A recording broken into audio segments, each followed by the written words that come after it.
Hello and welcome back to happiness all around with Sanjeev. Neuland lab पिछले 2 साल में 10x return दे चुका। आज के इस वीडियो के माध्यम से हम समझेंगे कि आने वाले 2 साल में ये और कितना रिटर्न दे सकता है, या अब यहां पर आने के बाद क्या ये नीचे जाना तो शुरू नहीं हो जाएगा। तो शेयर खरीदने के पहले इसका पूरा का पूरा एनालिसिस करना बहुत जरूरी है। इसके अलावा इस वीडियो के माध्यम से आप ये समझ पाएंगे कि कोई भी कंपनी का शेयर खरीदने के पहले हमें कौन कौन सा जरूरी चीज है जो देखना चाहिए। फंडामेंटल कंपनी स्ट्रांग है ये देखने के लिए हमें क्या क्या जांच करना चाहिए, सेक्टर एनालिसिस कैसे करते हैं, कंपनी को टेक्निकली कैसे समझते हैं। ये सारा चीज आपको बताने के लिए मैंने एक प्रेजेंटेशन फाइल बनाया है, वो मैं आपके सामने शेयर करता हूं। और उसके साथ ही एक ट्रेडिंग व्यू का वेबसाइट है। इस दोनों के माध्यम से हम समझेंगे कि ये आखिर इतना ज्यादा रिटर्न दिया तो कैसे दिया।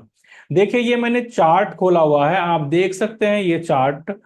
यहां पर एक जो ब्रेकआउट दिया था इस जगह पे, ये पहला 2013 की बात मैं कर रहा हूं। 2013 से ये बढ़ना शुरू हुआ, उस समय इसका शेयर प्राइस 212 रुपया था। और 212 रुपया ये जुलाई 2013 में 212 रुपया। और यहां पर देखिए, इसके पहले ये कंसोलिडेशन फेज में था। और यहां पर के बाद आप देखिए कि ये जो बढ़ना शुरू हुआ, तो यहां से जुलाई 2013 से लेकर ये मार्च 17, यानी 4 साल में ये 200 रुपया से ये हो गया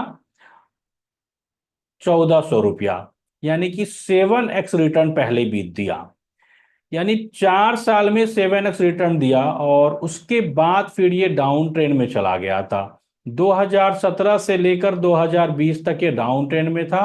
तो 1400 रुपया से ये वापस घट करके 286 रुपया हो गया। और 286 रुपया 2020 अप्रैल से फिर ये बढ़ना शुरू हुआ, और 21 मई 2021, यानी कि 1 साल के आसपास ये 300 रुपया से हो गया 2400 रुपया।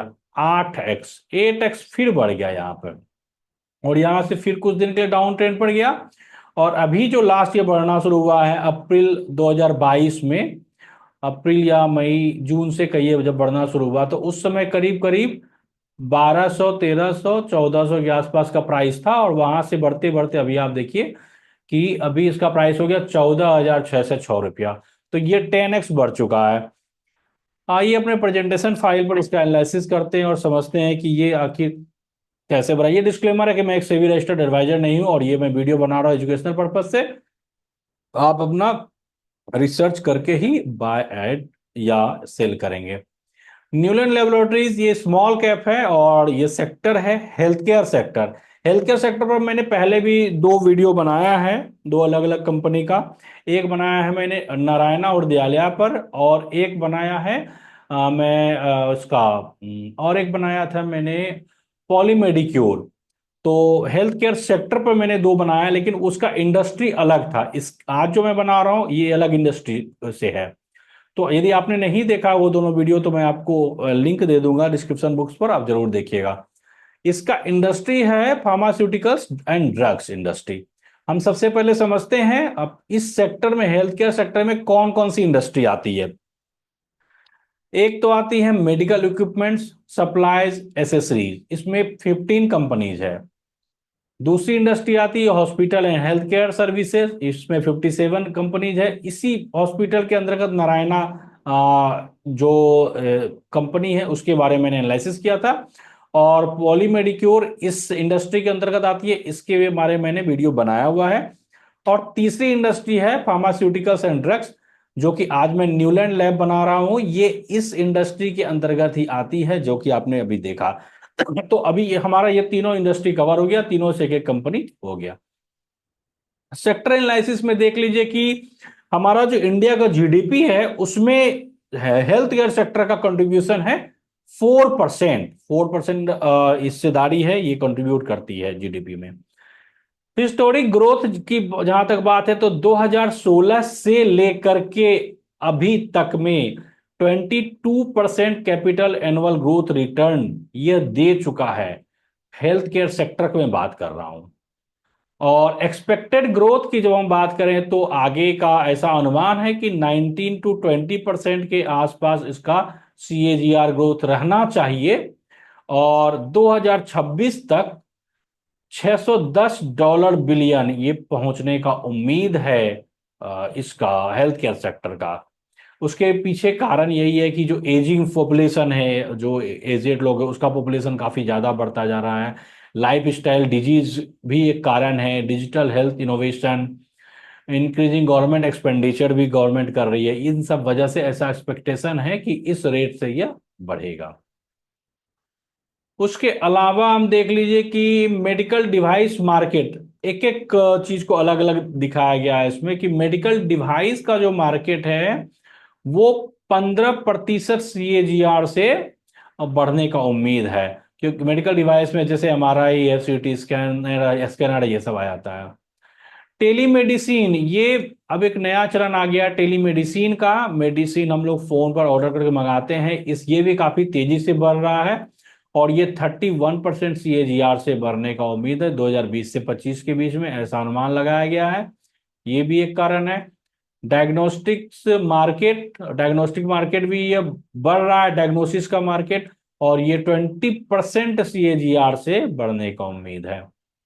मेडिकल टूरिज्म में काफी काफी चलन हो गया है। बाहर से लोग आ रहे हैं हमारे देश में बेहतर ट्रीटमेंट के लिए, और यहाँ पर ट्रीटमेंट और देशों से थोड़ा सस्ता भी है, और यह करीब करीब उम्मीद है $13 बिलियन पहुंचने का। अब हम लोग समझते हैं इंडस्ट्री के बारे में। एनालिसिस के लिए ये देख लीजिए कि इस इंडस्ट्री का जो फार्मास्यूटिकल्स एंड ड्रग्स इंडस्ट्री है, इसका कंट्रीब्यूशन हेल्थ के सेक्टर में काफी ज्यादा रहा है। और ये जो हमारा लास्ट डिकेड रहा उसमें 10% CAGR से ये बढ़ा है अपना ये इंडस्ट्री। और आगे अनुमान है कि 12% CAGR से आगे बढ़ेगा 2024 से लेकर 2032 के बीच में, ऐसा अनुमान लगाया गया है कि 12% CAGR से इसको बढ़ना चाहिए। अब समझते हैं न्यूलैंड लेबोरेटरीज लिमिटेड, इस कंपनी के बारे में। 40 साल हो गया इसकी स्थापना होने से, और 978 प्लस डीएमएफ फाइल्ड किया गया वर्ल्ड वाइड, पूरी दुनिया में। ये दरअसल डीएमएफ में बतलाता हूँ क्या होता है। ये होता है drug master file, DMF। D से ड्रग, M से मास्टर, F से फाइल। ड्रग मास्टर फाइल क्या होता है कि जब भी कोई भी कंपनी प्रोडक्ट बनाती है, कोई भी केमिकल बनाती है, फार्मा से रिलेटेड, ड्रग से रिलेटेड, मेडिसिन से रिलेटेड, तो उसको एक डॉक्यूमेंट बना के देना पड़ता है, और उस डॉक्यूमेंट में मैन्युफैक्चरिंग, प्रोसेसिंग, पैकेजिंग, सारा डिटेल्स उस डॉक्यूमेंट में रहता है। उस डॉक्यूमेंट को कहते हैं DMF, ड्रग मास्टर फाइल। और वो डॉक्यूमेंट सबमिट करना पड़ता है FDA के पास में। FDA बोलते हैं फूड एंड ड्रग एडमिनिस्ट्रेशन को। FDA ठीक उसी तरह है जैसे बैंक में RBI हेड होता है, जैसे स्टॉक मार्केट में सेबी होता है, उसी तरह केमिकल सेक्टर में, जो फार्मा सेक्टर में FDA हेड होता है, फूड एंड ड्रग एडमिनिस्ट्रेशन।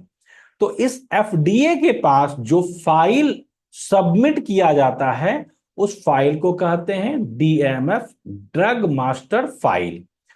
तो 978 से ज्यादा, 978 से ज्यादा ये फाइल पूरी दुनिया में ये न्यूलैंड कंपनी सबमिट कर चुकी है। इससे हम अंदाज लगा सकते हैं कि ये इसका कितना बड़े स्तर पर, कितने बड़े पैमाने पर काम कर रही है। 100+ API across 10 diverse therapeutic areas. इसका मतलब हुआ 100 से ज्यादा API है इसका। अब समझते हैं API क्या होता है। API कहते हैं एक्टिव फार्मास्यूटिकल्स इंग्रेडिएंट्स। इंग्रेडिएंट्स कोई भी चीज बनाने में जो प्रोडक्ट यूज किया जाता है, जो चीज मिलाया जाता है, उसको इंग्रेडिएंट्स कहते हैं। और फार्मा सेक्टर में जब इंग्रेडिएंट्स यूज होता है ना, उसको बोलते हैं API, एक्टिव फार्मास्यूटिकल्स इंग्रेडिएंट्स।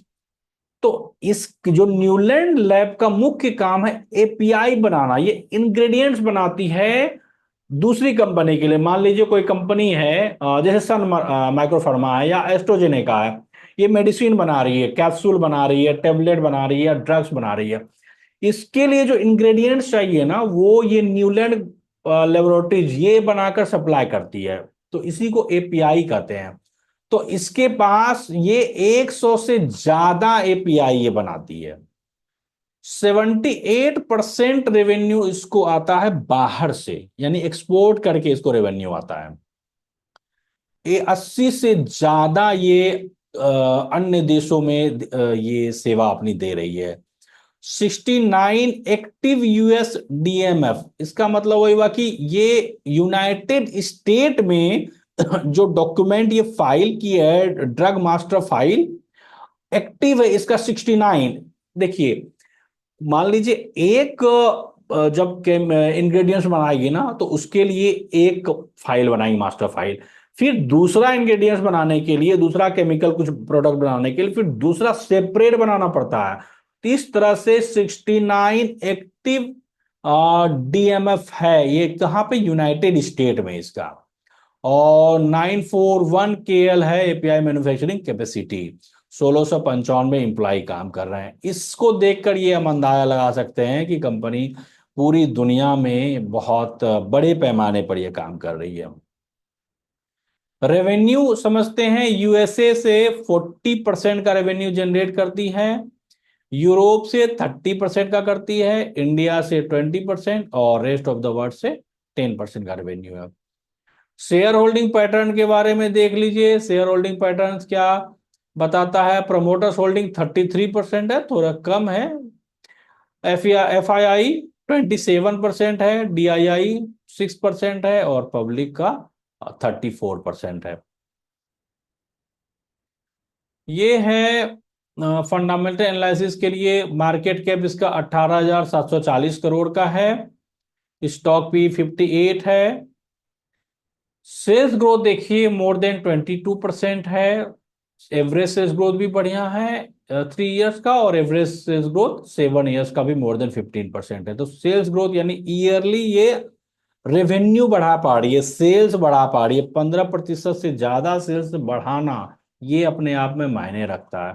और इस तरह से बढ़ाएगी ना कंपनी, तो वो कंपनी घाटा में जाना, माइनस में जाना कोई सवाल ही नहीं होता। और जब सेल्स बढ़ रहा है, और तो जब सेल्स बढ़ेगा तो ऑटोमेटिकली प्रॉफिट भी आएगा ही आएगा, और जो प्रॉफिट आएगा तो उस वैसे शेयर का डिमांड बढ़ेगा, और डिमांड बढ़ेगा तो शेयर प्राइस बढ़ना भी स्वाभाविक है।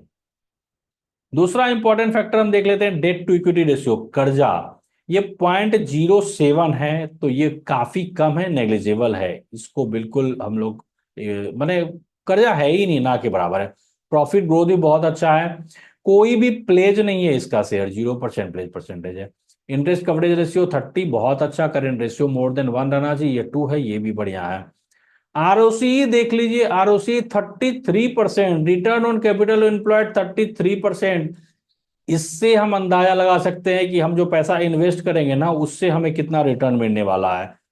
क्योंकि कंपनी रिटर्न जनरेट कर पा रही है 33%, लास्ट ईयर का है। और एवरेज 7 इयर्स का 13% है, बहुत अच्छा है एवरेज 7 इयर्स भी। 7 इयर्स का जनरली 10% से ज्यादा हो तो अच्छा माना जाता है। और आरओसी 3 इयर्स का मोर देन 21% है। ओपीएम भी, ऑपरेटिंग प्रॉफिट मार्जिन भी बढ़िया है। ऑपरेटिंग 10 इयर्स एवरेज भी 18% है। तो फंडामेंटली कंपनी स्ट्रांग है। ये सेल्स देख लीजिए कि सेल्स इसका ईयरली बढ़ ही रहा है हर साल। आप देखिए 937 से 951 हो गया, फिर 2023 में 1191 करोड़ हो गया, अभी मार्च 2024 में 1191 से बढ़कर हो गया 1559 करोड़ रुपया। तो तेजी से बढ़ रहा है। और जब हम नेट प्रॉफिट देखेंगे ना, तो नेट प्रॉफिट भी बढ़ रहा है। और अभी तो देखिए ना, बहुत ज्यादा बढ़ गया। मार्च 23 में 164 था और मार्च 24 में 300 हो गया है। डबल हो चुका है नेट प्रॉफिट यहाँ पर लास्ट ईयर का। ईपीएस और पीई देखिए, अर्निंग पर शेयर 2022 के बाद अर्निंग पर शेयर काफी तेजी से बढ़ रहा है, और पीई भी बढ़ रहा है। क्योंकि शेयर प्राइस बढ़ रहा है और ईपीएस बढ़ रहा है, इसलिए पीई तो बढ़ना ही है। टेक्निकल एनालिसिस, ये तो हम लोग कर ही चुके हैं कि ये आपको ग्रो कर रहा है, 2 साल में 10x दे दिया और पहले भी बढ़ा था। तो ऐसा अनुमान है कि आगे भी बढ़ना चाहिए। इस शेयर में जैसा कि हम लोग अभी एनालिसिस किए, तो कहीं से भी किसी तरह का कोई दिक्कत नहीं है। फंडामेंटली कंपनी काफी स्ट्रांग है, परफॉर्म कर रही है, और अलग अलग देश के हिस्सों से इसका रेवेन्यू आ रहा है। इसलिए मान लीजिए किसी एक जगह कोई प्रॉब्लम आता होता भी है तो दूसरी जगह से रेवेन्यू रेवेन्यू आता रहेगा, पूरी तरह से कंपनी ठप नहीं बैठ जाएगी। तो ओवरऑल फंडामेंटली स्ट्रांग है, टेक्निकली भी अच्छा है। और आप चाहें तो अभी फिलहाल यदि आपने इसमें पोजीशन नहीं बनाया है, एक बार मैं फिर से आपको ये टेक्निकल के लिए आपको ले चलता हूँ चार्ट पे। देखिए कि अभी जब सब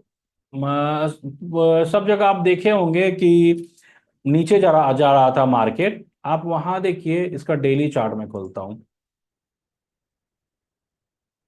ये डेली चार्ट जब आप देखिए तो ये कितना नीचे गया था, 16% नीचे गया था। लेकिन अभी EMA 21 के नीचे आपको ये भी अभी दिया भी नहीं एग्जिट। और जब आप मंथली चार्ट देखिएगा ना, तो ये अभी भी ऊपर ही जा रहा है, अप ट्रेंड में ही है। तो अभी तक यदि आपने नहीं लिया इस शेयर को तो आप बिल्कुल खरीद सकते हैं। और पहले से यदि आप होल्ड कर रहे हैं और आप ट्रांच ऐड करना चाहते हैं तो ऐड करने का भी समय है। एग्जिट करने की तो बिल्कुल मैं सलाह नहीं दूंगा। एग्जिट करना, प्रॉफिट बुकिंग करना करना बहुत बड़ी गलती हो जाएगी। चलिए आज के लिए इतना ही। आपको आज के वीडियो में कुछ भी वैल्यूबल लगा हो तो जरूर से जरूर लाइक कीजिएगा, अपने सारे दोस्तों को, रिलेटिव्स को शेयर कीजिए। और आप में से कोई भी यदि अभी तक सब्सक्राइब नहीं किए हो तो जरूर से जरूर सब्सक्राइब कीजिएगा। आप सबों को बहुत बहुत धन्यवाद।